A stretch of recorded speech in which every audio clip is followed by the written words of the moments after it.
Welcome. Today we'll work through several exercises that will help us review some probability topics. But before we get started with the problems, let's just briefly review the idea of a probability model.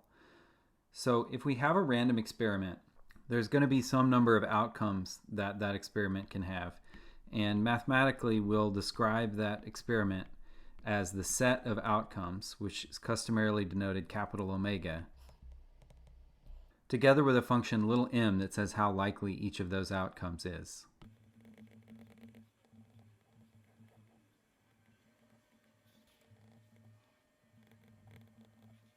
This pair omega comma m is called a probability space.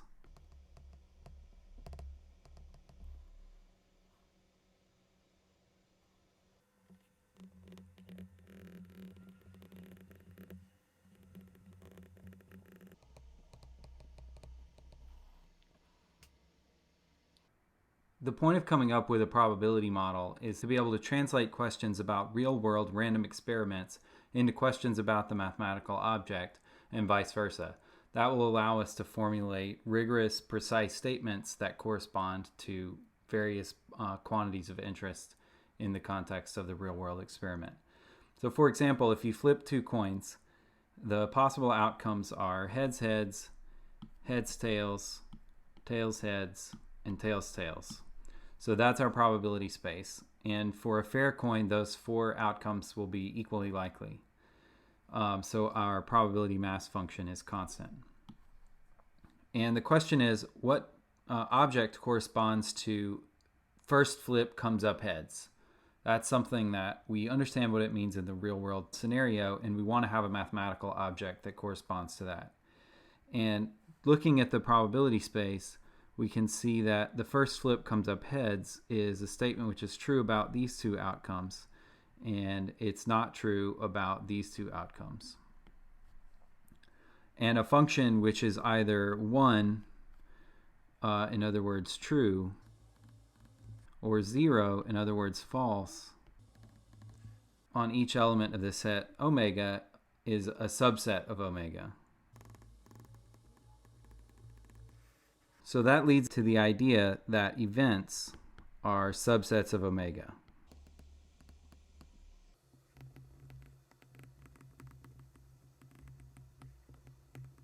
The second problem asks us how to find the probability of an event given a particular probability space, omega comma m. And the idea is going to be that we just sum the probability mass of each outcome in that event.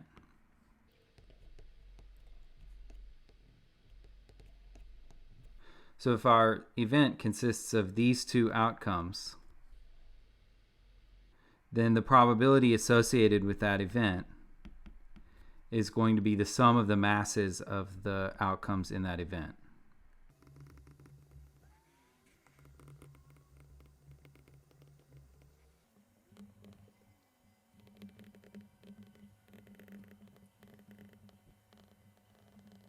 So in this problem, we're developing more correspondences between descriptions of events that we might use to describe a real-world scenario, like two events both occur, or an event does not occur, or one or another event occurs.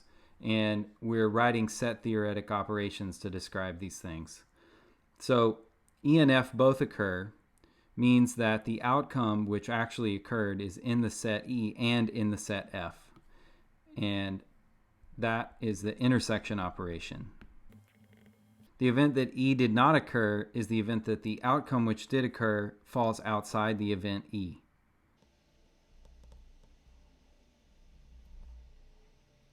In set theory language, we would write this as omega without E, or E complement.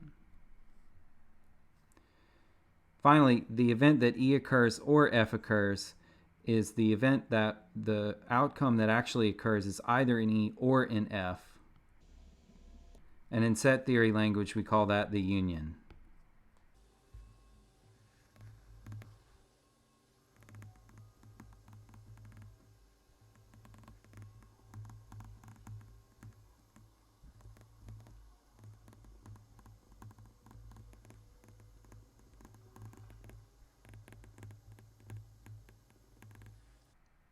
So if n friends enter the lottery and we denote by e sub I the event that the ith friend wins, so this is for each I from 1 to n, then the event that at least one friend loses is the complement of the event that all the friends win. So the event that all the friends win is the intersection of all the E events. And then we're taking the complement of that here. The event that all the friends win is just the intersection of the events. And the event that at least one friend wins is the union.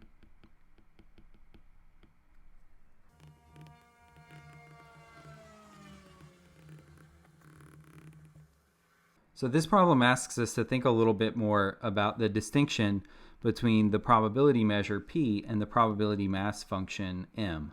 So if omega has 4 elements in it, then the probability mass function has a domain which has 4 elements in it, since its domain is omega.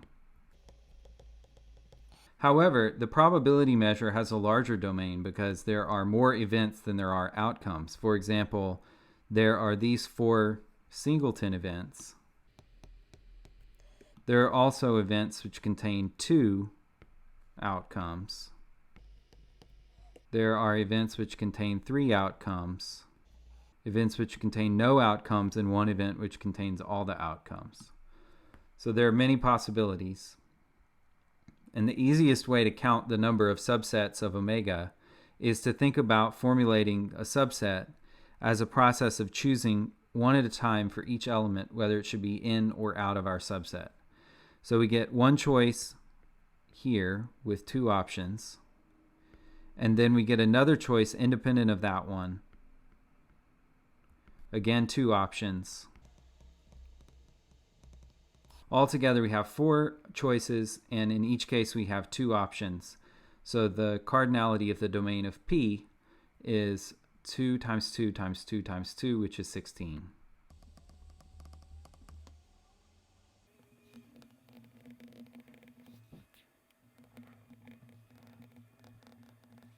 Suppose we define 2 events A and B, one that the Red Sox win by 5 or more runs, and the other that the Red Sox win.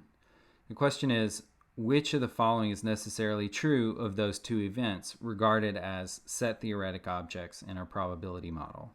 So this first one says that A and B intersect in the empty set. In other words, they don't overlap. And that's definitely not the correct option because the Red Sox winning by 5 or more runs implies that they win. So it's certainly possible that both of these events occur.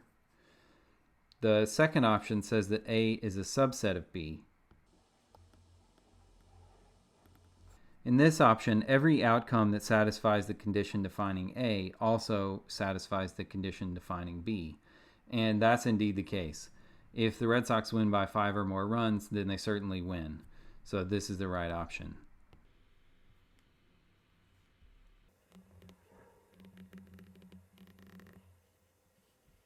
So in this problem, we want to show that if B is a subset of A, then the probability of B is less than or equal to the probability of A. This is a common sense property that we definitely want our probability measure to satisfy. If you know that one event implies another event, then that gives you some information about the direction of inequality between those 2 events' probabilities. The idea here is going to be to split A into B and then the part of A that doesn't include B. Since these 2 sets together make up A and they don't overlap by definition, their probabilities will sum to give the probability of A. This property of a probability measure is called additivity, and it follows directly from the definition of the probability measure as summing the probability masses associated with each outcome.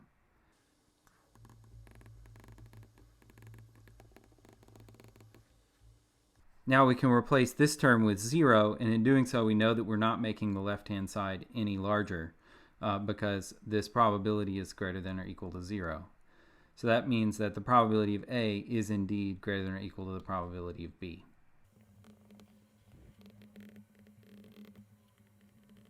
In this exercise, we show that the probability of a union of two sets is less than or equal to the sum of the probabilities of those two sets. This is called the subadditivity property of a probability measure. The idea is to split the union of A and B into three separate pieces: the intersection of the two sets, the part that's in A but not B, and the part that's in B but not A. By additivity, the probabilities associated with those three sets have to add up to the probability of A union B. The probability of A minus B is equal to the probability of A minus the probability of the intersection. And similarly for the other set. And since this probability is negative, the right-hand side is indeed greater than or equal to the left-hand side. In the next problem, we'll start thinking about the expectation of a random variable. So just by way of review, a random variable is a numerical outcome of an experiment. So it associates with each outcome of the experiment a number. For example, if you're considering a lottery, an important random variable for that scenario is the amount of money that you win. So the probability space might consist of, well, for a lottery, it would be many outcomes. Let's say it's just these 6 outcomes. And your winnings for the 6 outcomes might be mostly zeros, but $1 million jackpot.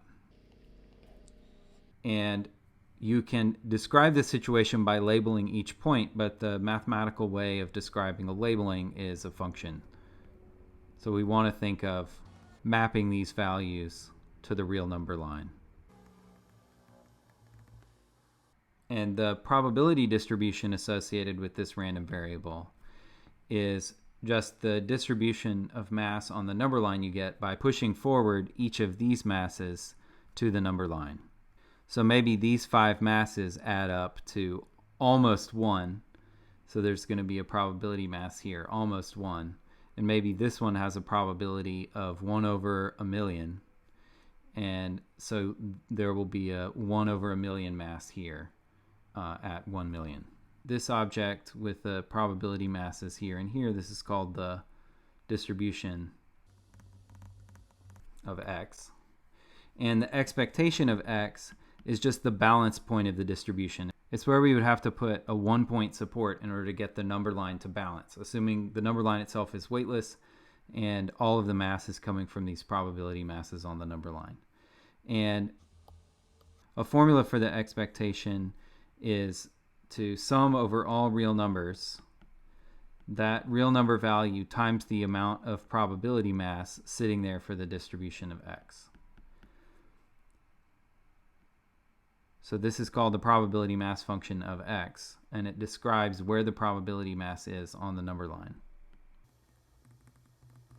We can also do it over here on the probability space side, in which case we're summing over all the elements in the probability space, and we associate the value of the random variable at that element of the probability space with the mass associated with it, multiply and add.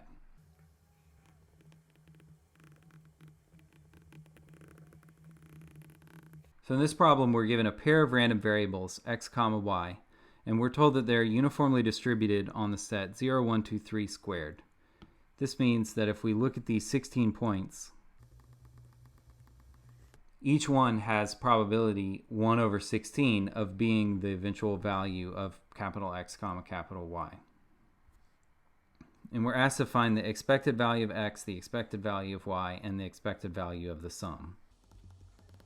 So in this scenario, x is equal to 0 if any of these 4 outcomes occur, and that has probability 1/4.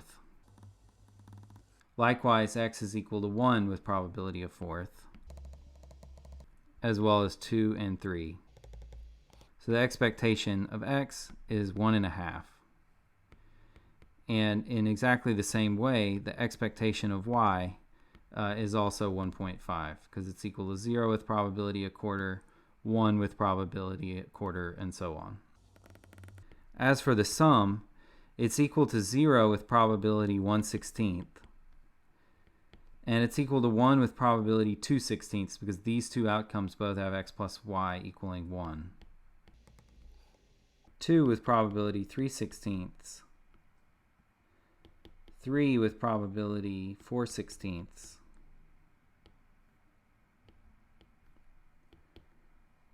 4 with probability 3/16.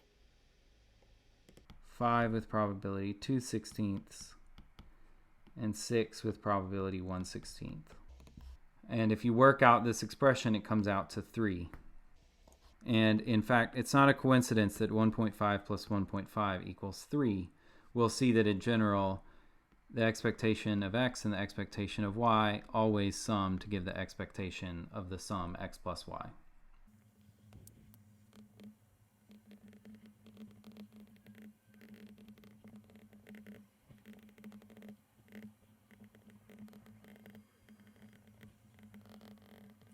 In this problem, we eliminate the independence assumption on x and y. We have these two random variables that are defined in a way that's clearly pretty arbitrary. X is 3 if the random permutation we get by scrambling around 1, 2, 3, 4 at random starts with 1, 2, and it's going to be 2 otherwise. And then y has some other conditions. 6 if we see 2, 3 in the second and third positions. 4 if we see a 2 and then not a 3 in those two positions, and otherwise it's all 0. And we're asked to find the expected value of x, the expected value of y, and the expected value of x plus y. So we can represent the distribution of x and y in various ways. I want to do it by just writing out all the permutations and highlighting the various places where x and y take on different values.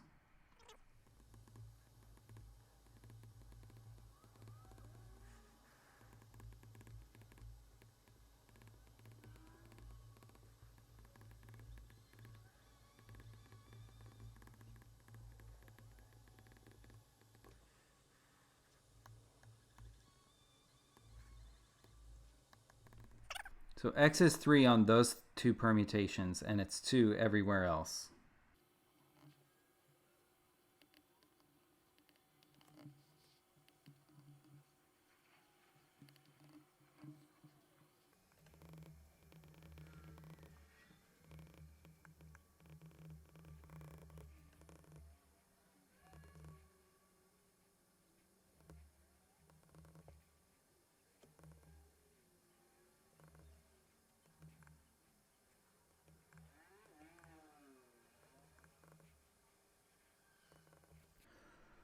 I'm going to skip the arithmetic here, but these two numbers will indeed add up to give this third one. And in fact, if you think about it, you can split each of these factors into its x and y parts, distribute and rearrange terms, and you'll see that you can actually recover the sum of all these terms by suitably splitting up this sum here. And once you do that, you essentially have a proof that the expected value of x plus the expected value of y is the expected value of x plus y.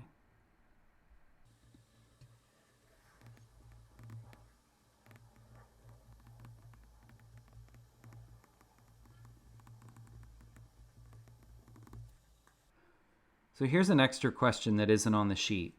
It was from the summer prep worksheet. So the question is, how many consecutive pairs of red cards does a weld shuffle deck have on average? So the idea of this problem is to illustrate how the linearity of expectation actually does have some surprising consequences.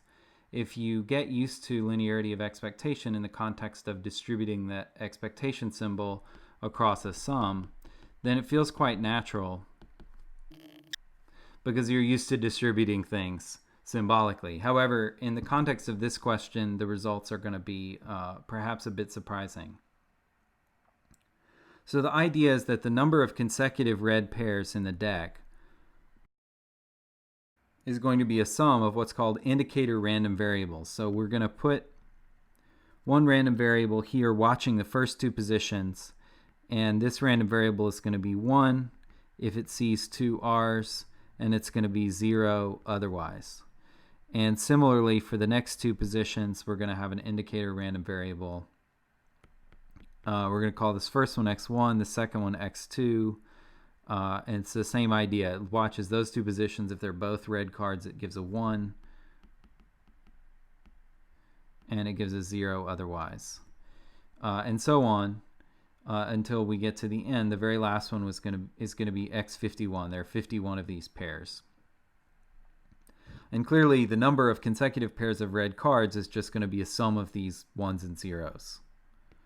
So the desired value is the random variable x1 plus x2 and so on up to x51.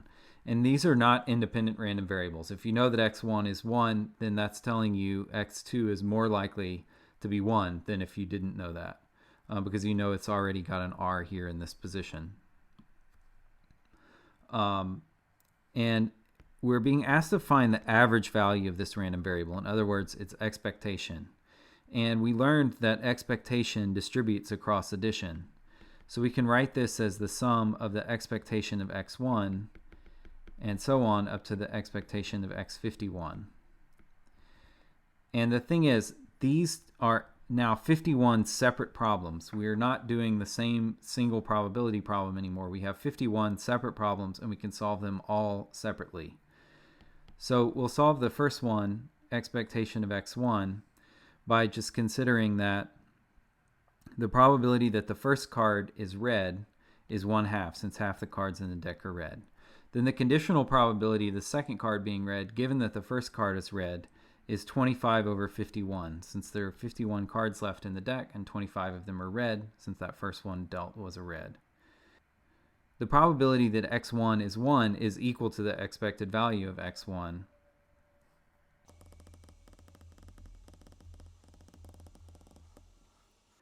And also, the probability that x2 is 1 is the same as the probability that x1 is 1. Because if we're looking at the second and third positions, again, this is an isolated problem because we're simplifying the right-hand side here. And the second problem that arises is to find the expected value of x2. And when we're considering the expected value of x2, we can imagine dealing the cards in any order we want, and we can in particular imagine dealing the second and third cards first, in which case we're going to be in the same scenario as we were with x1, where the first card is red with probability 1/2 and the second card is red with probability 25 over 51. And all of the x's have the same expectation, in fact, for the same reason. We're adding up 51 copies of 25 over 51 times 1/2, and that gives us a total of 25 over 2, which is 12.5. So we avoided having to think about the joint relationship between the x's here, which is quite complicated, because we were particularly interested in the expectation. If you just want to know expectation, then you can consider the expectations of each piece individually and sum them, and you don't have to think about the interplay between each of the x's. And you can run this simulation, shuffle a deck, and count the number of consecutive pairs of reds, and you're going to get very close to 12.5 if you run this experiment many times.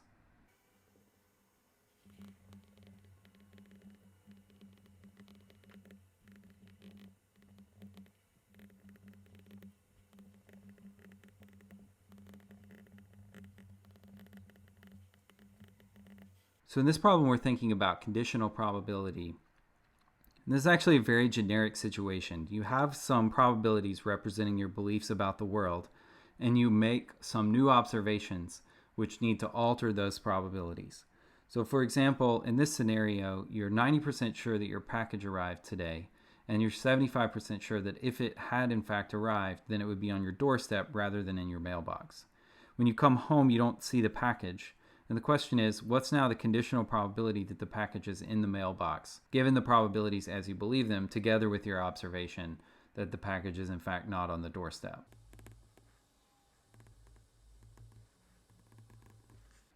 So we'll use the formula for conditional probability. The probability that the package was delivered, given that it is not visible, is equal to the probability that it was delivered and put in the mailbox.